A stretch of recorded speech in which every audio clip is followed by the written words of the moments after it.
લૂંટાવાવાળા કરતાં લૂંટવાવાળો હંમેશા મહાન હોય છે એવું નથી કહેતો, બુદ્ધિશાળી હોય છે.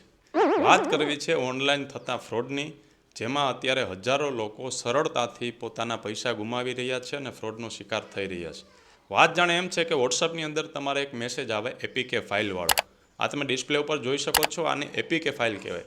મોટાભાગના લોકોને ખ્યાલ જ છે કે આ ફાઇલ ડાઉનલોડ કરવાથી ફ્રોડ થઈ શકે છે, છતાં પણ ભૂલ કરી જાય છે અને ડાઉનલોડ કરી અને પોતાનું એક્સેસ સામેવાળાને આપી દે.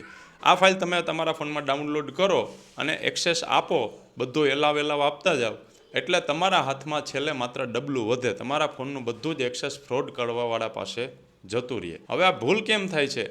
સાયબર ક્રાઇમવાળા એટલી રાઈડું નાખે છે કે ભાઈ તમે ઓટીપી ના આપો, એપીકે ફાઇલો ડાઉનલોડ ના કરો. ફોન તમે કોઈને કરો તો અમિતાભ બચ્ચને રાઈડું નાખે કે ભાઈ ડિજિટલ અરેસ્ટ જેવું કંઈ નથી, પોલીસ કે જજ તમને ક્યારે એવી રીતના વિડીયો કોલ નહીં કરે.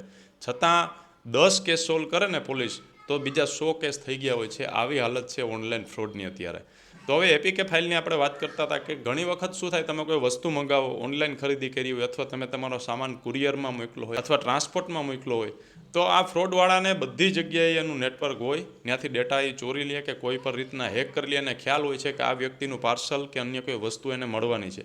એટલે એ તમને કોલ કરે કે અમે તમને એપ્લિકેશન નાખીએ છીએ, આની અંદર તમે તમારા જે રિસિપ્ટ છે એનો આંકડાઓ નાખીને ચેક કરી શકો કે ક્યારે વસ્તુ મળશે. એટલે આપણે ભૂલી જઈએ કે આ ફ્રોડ છે. આપણે એમ થાય કે આ મારી વસ્તુ આવવાની છે, એટલે ડાઉનલોડ કરી અને એક્સેસ આપી દેતા હોય છે.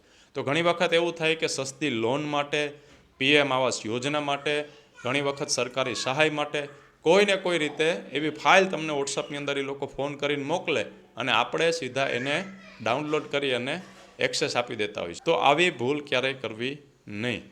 કોઈ પણ પછી ભલે તમને તમારો મિત્ર પણ મોકલે, એની પણ ભૂલમાં કદાચ ફોરવર્ડ કરી દીધી હોય, છતાં પણ આવી એપીકે ફાઇલ ક્યારેય ઇન્સ્ટોલ કરી અને એને રન કરવી નહીં. બાકી જો ખાતામાં કંઈ હશે તો ઉડી જશે, જો કંઈ ના હોય તો ચિંતા કરવાની જરૂર નથી. તો આવી વોટ્સઅપમાં આવતી એપીકે ફાઇલને ક્યારેય ઇન્સ્ટોલ કરવી નહીં. અને તમને લૂંટવા માટે આવા ફ્રોડ કરનારાઓ પાસે બીજા હજારો રસ્તાઓ છે.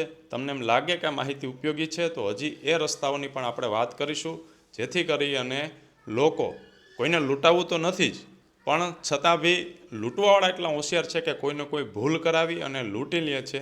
અને એમાંય ખાસ કરી અને જે વયસ્ક નાગરિકો છે એ ઘણા બધા આનો ભોગ બનતા હોય. ઘણી વખત તમે જોતા હોય કે મોટા મોટા અધિકારીઓ, નિવૃત્ત અધિકારીઓ પણ આના ભોગ બનતા હોય છે. તો ઘણા બધા આવા અઢળક રસ્તાઓ છે લૂંટવાવાળા પાસે. આવો સતર્ક બનીએ, જાગૃત બનીએ અને આવા લોકોથી થતી છેતરપિંડીઓથી દૂર રહીએ. આગળ પણ આપણે આવી ચર્ચાઓ કરતા રહીશું.